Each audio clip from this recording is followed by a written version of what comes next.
Buen humor. Parte 2.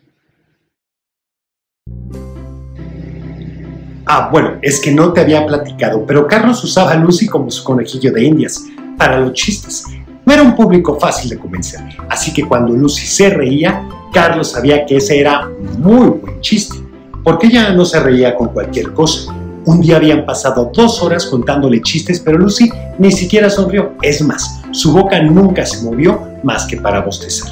Ese definitivamente fue un mal día para Carlos. Y aunque no le dieran risa a los chistes de su hermano, Lucy se divertía mucho con él, porque trataba de hacer todo para lograr sus chistes. Entonces usaba las cosas que le pasaban diariamente para lograrlo. Si iba a desayunar cereal, pensaba: ¿qué le dijo una uva verde a una morada? ¡Respira! Claro, porque estaba morada por retener el aire. Si la maestra lo regañaba en la escuela, de inmediato sacaba un chiste para que la maestra quitara esa cara del ojo. Si tenía mucha tarea, inventaba alguna canción graciosa para cantarla hasta que terminara. Y así ni cuenta se daba de cuánto tiempo había pasado. En fin, Carlos era un niño muy, pero muy querido en el lugar donde vivía, porque siempre estaba de buen humor y tratando de hacer reír a los demás. Pero mientras Carlos se esforzaba para ver felices a los demás, su papá estaba cada vez más preocupado. A la gente ya no le gustaban sus chistes, se les hacían, no sé, muy inocentes, muy bobos, decían otros. Los chistes que su hijo hacía tampoco eran buenos y preferían contratar a otros payasos que contaban chistes de adultos y que decían groserías, pero el papá de Carlos no quería ser esa clase de payaso, así que estaba perdiendo clientes.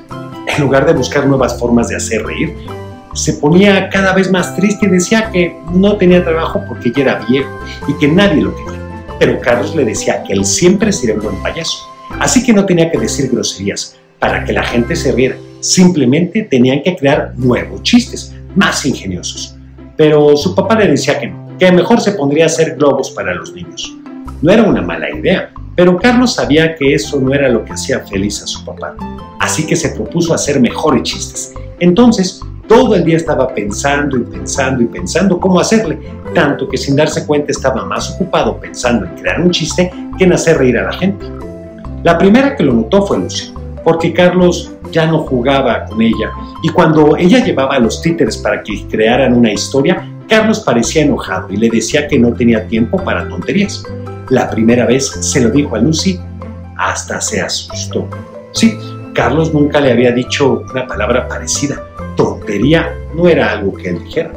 Luego se acercaba a él para escuchar sus chistes, pero Carlos le decía que no lo interrumpiera, que lo dejara concentrarse. De pronto, siempre estaba de malas y todo le parecía mal. Cada vez estaba igual o más enojado que su papá. Carlos había perdido su sentido del humor. Sí, había perdido su sentido del humor. Por eso le estaba costando tanto trabajo crear nuevos chistes. Lucy trataba de decírselo, pero mejor ni se le acercaba. Nada más con verle la mirada salía huyendo porque no quería que le dijera otra vez esa palabra horrenda, tontería. Así que ella siguió teniendo buen humor. Carlos le había enseñado y ella le recordaría que él era capaz de ver las cosas con optimismo. Quizá solo se le había olvidado por esos días. A lo mejor era porque estaban en pleno verano y el calor pone de mal humor a cualquiera. Es cierto, pero en cuanto empezaran las lluvias, todo cambiaría. Lucy se equivocó, porque cuando empezaron las lluvias, Carlos se quejó de que los ruidos de los truenos no lo dejaban concentrarse y que las gotas sonaban como si estuviera lloviendo adentro. En fin, de pronto todo le parecía mal y Lucy buscaba la forma de hacer que su hermano recuperara su sentido del humor. Seguramente lo había dejado olvidado en algún lugar.